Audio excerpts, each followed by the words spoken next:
श्री स्वामी समर्थ। माझ्या या नवीन व्हिडिओमध्ये पुन्हा तुमचे मनापासून स्वागत आहे। आज 7 जुलै 2024 पासून जगन्नाथ यात्रेला सुरुवात होत आहे। भगवान जगन्नाथ गुंडीच्या मातेच्या मंदिरात प्रवेश करतील। जगप्रसिद्ध भगवान जगन्नाथ यात्रा आज रविवार 7 जुलै पासून सुरू होत आहे। ओरिसियातील पुरी येथे दरवर्षी भगवान जगन्नाथ यात्रेचा मोठा भव्य कार्यक्रम आयोजित केला जातो। तसेच आषाढ महिन्यातील शुक्ल पक्षाच्या दुसऱ्या तिथीपासून जगन्नाथ यात्रा काढण्यात जाते। या यात्रेतील भगवान जगन्नाथ भाऊ बलभद्र आणि बहीण सुभद्रा भव्य रथात बसून श्री गुंडीच्या मंदिरात जातात। तसेच ओडिशातील पुरी येथे आजपासून भगवान जगन्नाथांच्या जगप्रसिद्ध रथयात्रेला सुरुवात होत आहे। येथे दरवर्षी भगवान जगन्नाथाची भव्य यात्रा आयोजित केली जाते। आषाढ महिन्यातली शुक्ल पक्षाच्या दुसऱ्या तिथीपासून ही रथयात्रा काढली जाते। हिंदू धर्मात या रथयात्रेला विशेष महत्त्व व स्थान आहे। तसेच रथयात्रेचे दर्शन घेतल्याने 1000 यज्ञाचा पुण्य प्राप्त होतो।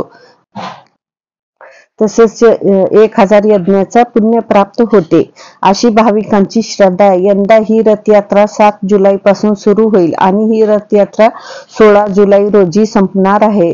देश विदेशातील अनेक लोक या उत्सवात सहभागी होतात। हा सोहळा डोळ्याच्या पाराने फेडणारा असतो। तसेच रथयात्रा जगन्नाथ मंदिरापासून सुरू होऊन 3 किलोमीटर अंतरावर असलेले श्री गुंडीच्या मंदिरात पोहोचते। या ठिकाणची विश्वकर्मांनी तिन्ही देवतांची मूर्ती बसवण्याची अख्याता आहे। हे जगन्नाथाचे जन्मस्थान असल्याचीही एक मान्यता आहे।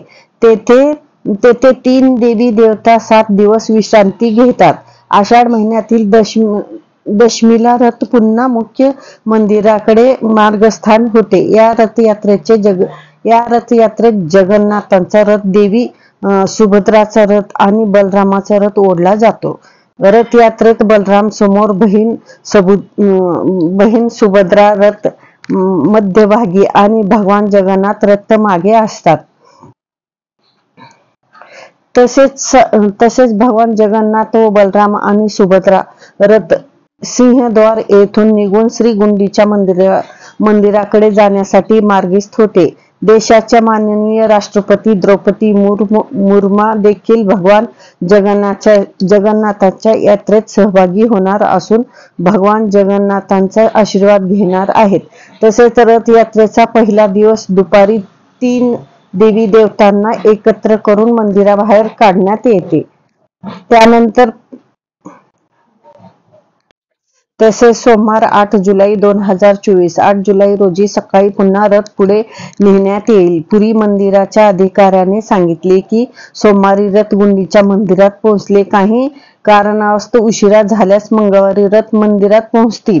तसेच 8 जुलै ते 15 जुलै 2024 भगवान जगन्नाथ व बलराम आणि सुभद्रा यांचे रथ श्री गुंडीच्या मंदिरात राहणार आहेत। त्यांच्यासाठी येथे विविध प्रकारचे पदार्थ तयार केले जातात। ही पारंपरिक शतकानुसार चालत आली आहे।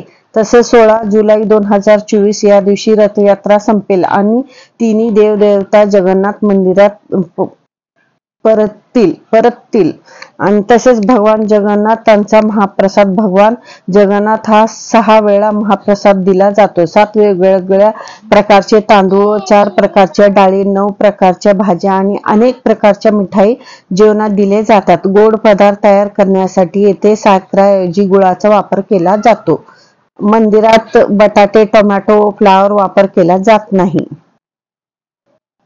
तसेच आपल्याला घरामध्ये भगवान जगन्नाथांची पूजा कशी करावी? ज्यांच्यासाठी पुरीच्या रथ यात्रेला जाणं शक्य नाही ते घरी सुद्धा भगवान जगन्नाथांची पूजा करू शकतात। भगवान जगन्नाथाला नैवेद्य दाखवा आणि त्यांचा मंत्राचा जप करा। घरातील पूजेच्या ठिकाणी श्री जगन्नाथ व बलभद्र आणि सुभद्रा यांची मूर्ती ठेवा। नैवेद्यात तुळशीचे पानाचा अवश्य समावेश करा। हरिनाम किंवा महामंत्राचा जप करा। या दिवशी घरात पूर्ण शुद्धता ठेवावी। असे आहे जगन्नाथ भगवान 2024 7 जुलैची माहिती। श्री स्वामी समर्थ। व्हिडिओ आवडल्यास लाईक, शेअर, सबस्क्राईब करा।